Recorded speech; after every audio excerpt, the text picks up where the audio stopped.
Qu'est-ce que c'est que cette fête de l'Assomption? Nous avons des tas de tableaux très jolis, sauf dans les églises qui sont dédiées à Saint-Martin, où c'est lui qui prend la première place, mais bon, ça fait rien. Nous avons des tas de tableaux très jolis où on voit Marie avec des anges en train de la porter et qui s'élève vers le ciel, et on se demande s'il y a une station spatiale qui est prévue là-haut et à quelle altitude elle est en orbite. Au-delà des détails pratiques, cette fête, ce jour où nous nous rappelons que Marie est la première à avoir ressuscité avec son corps, alors que nous, il faudra attendre le jugement dernier pour ça, c'est l'occasion jamais d'essayer de donner, pas une explication, mais une réponse à la barbarie de ce siècle qui nous entoure et qui visiblement ne fait que commencer. Permettez-moi d'abord de rappeler quelques petites vérités théologiques. Nous-mêmes, nous sommes composés d'un corps, ce qu'on sent, ce qu'on doit nourrir, et ce qui serait bien resté couché ce matin pour faire une grasse matinée, parce que quand même 2 messes en 2 jours, ça fait beaucoup. Et nous sommes composés aussi d'une âme, qui, elle, n'est pas sensible au sens où elle échappe à l'expérience scientifique, mais nous sentons bien qu'elle est là, puisque c'est en particulier grâce à cette âme que nous sommes capables d'aimer. Et nous savons, puisque Jésus lui-même nous l'a dit, nous croyons, c'est l'objet de notre foi, quand on dit « je crois à la résurrection de la chair », que même si notre corps va mourir un jour, parce que tout ce qui est sur cette terre passe, nous croyons que un jour, Dieu réunira à nouveau notre âme, qui est immortelle, et notre corps, qu'il ressuscitera pour toujours et qu'il redonnera une vie éternelle. Alors, ne me demandez pas à quoi ça ressemblera, ne me demandez pas quel âge on aura quand on ressuscitera, si on ressuscitera avec un corps d'adulte ou d'enfant ou de jeune ou de vieux, si on ressuscitera avec les cheveux blancs ou les cheveux gris ou les cheveux... Laissez le bon Dieu faire. Il connaît son boulot, laissez-le faire. Par contre, il y a des choses que nous pouvons nous demander, c'est comment nous y préparer.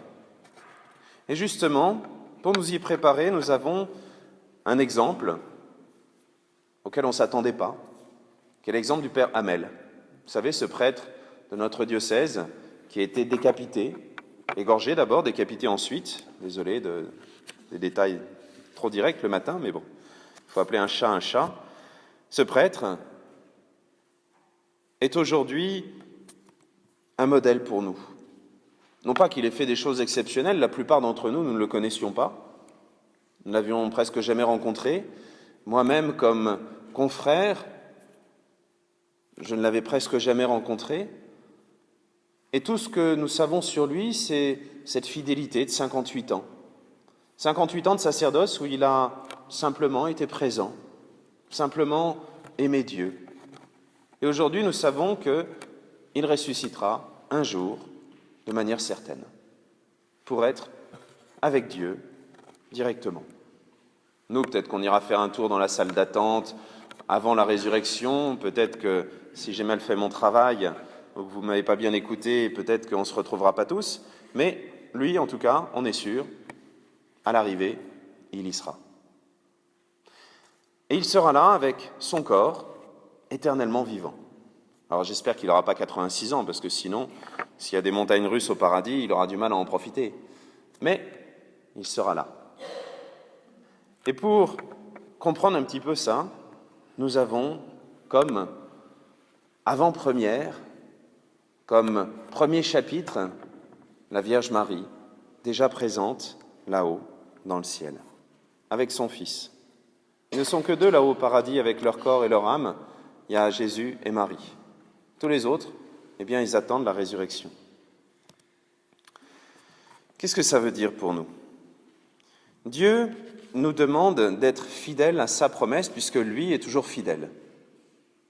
Après, sur ce qui va nous arriver, il se débrouillera toujours pour nous donner les grâces nécessaires pour affronter les épreuves.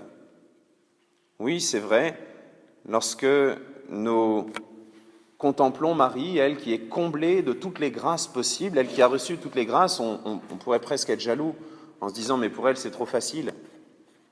Non, non, ça n'a pas dû être facile pour elle, par exemple, de résister aux tentations chaque jour. Même si elle n'est jamais tombée, ça n'a pas été facile, et pourtant, elle est notre modèle. Donc nous aussi, nous devons lutter. Là où nous aurions pu être jaloux, c'est en disant, Seigneur, elle a reçu toutes les grâces et nous en avons reçu seulement quelques-unes. Mais nous en aurons toujours assez pour affronter toutes les difficultés. Donc ce n'est pas la peine de se faire de soucis pour savoir les épreuves qui nous attendent, savoir s'il y a un barbare qui va débarquer là dans les minutes qui viennent et faire n'importe quelle barbarie. On s'en fiche. La chose la plus importante, c'est la fidélité que nous avons dans le cœur. Et cette fidélité, et c'est là que c'est pas facile, elle est envers Dieu, lui il est parfait, ça va, mais elle est aussi envers chacun de nos frères. Pas seulement ceux qui sont bien gentils et tout, qui sont là dans cette église, mais aussi tous ceux qui sont dehors. Tu aimeras ton prochain comme toi-même. Aimez vos ennemis. Et là, c'est pas évident. Vous savez, par définition, une messe doit être ouverte. On ne peut pas empêcher les gens extérieurs de rentrer dans une église. Une messe ne peut pas être juste pour un petit comité privé, même si normalement elle est réservée aux initiés, c'est-à-dire ceux qui ont reçu les sacrements de l'initiation, le baptême, la confirmation, la communion. Mais nous devons la dire dans une église qui, par essence, est ouverte. Alors ça n'empêche pas, dans certains endroits, de monter la garde devant, d'avoir des portiques de sécurité ou d'avoir des gendarmes devant la porte. Merci d'ailleurs à tous ceux qui travaillent pour notre sécurité. Mais, de notre côté, cela demande une attitude profondément chrétienne, c'est-à-dire oser aimer chacun de nos frères. Alors les aimer, ça ne veut pas dire aimer tout ce qu'ils font et dire tout ce qu'ils font est parfait, ils sont gentils, ils sont beaux. Non, ne soyons pas non plus des bisounours. Un chrétien doit être absolument clair dans ses paroles et dans ses actes. Il doit être clair aussi dans ses paroles vis-à-vis de ceux qui se trompent. Et ces paroles ne sont pas faciles, puisqu'il s'agit de dire à chacun de nos frères en humanité, qui fait n'importe quelle barbarie surtout, que même si on déteste les actes qu'il pose, lui ou elle, on veut l'aimer. Et ça, c'est le plus grand défi qui nous attend. Alors pour ça, nous avons une aide précieuse, c'est la Vierge Marie. Je ne sais pas si vous êtes au courant, mais beaucoup de personnes non chrétiennes aiment beaucoup la Vierge Marie. Eh bien, on peut passer par elle pour essayer d'aimer les autres. Vous savez, quelquefois, les pires bagarres, c'est entre frères et sœurs. Vous avez peut-être déjà vu ça dans les familles où il y a plusieurs enfants. Parce qu'on ne les a pas choisis, et pourtant ce sont nos frères et nos sœurs. Eh bien, le meilleur moyen de terminer les bagarres et d'essayer d'aimer ce qu'on a comme famille, c'est généralement de passer par maman. Dieu nous a laissé la Vierge Marie comme sécurité là-haut dans le ciel pour nous montrer, regardez, c'est possible, le ciel est ouvert, nous y avons notre place, mais elle est là aussi pour nous aider à aimer nos frères. Alors quand nous appelons Dieu Père, notre Père, n'oublions pas aussi, par Marie, d'essayer d'aimer chaque vivant, tous les vivants sans exception, tous les enfants d'Ève, c'est-à-dire chaque être humain sans exception.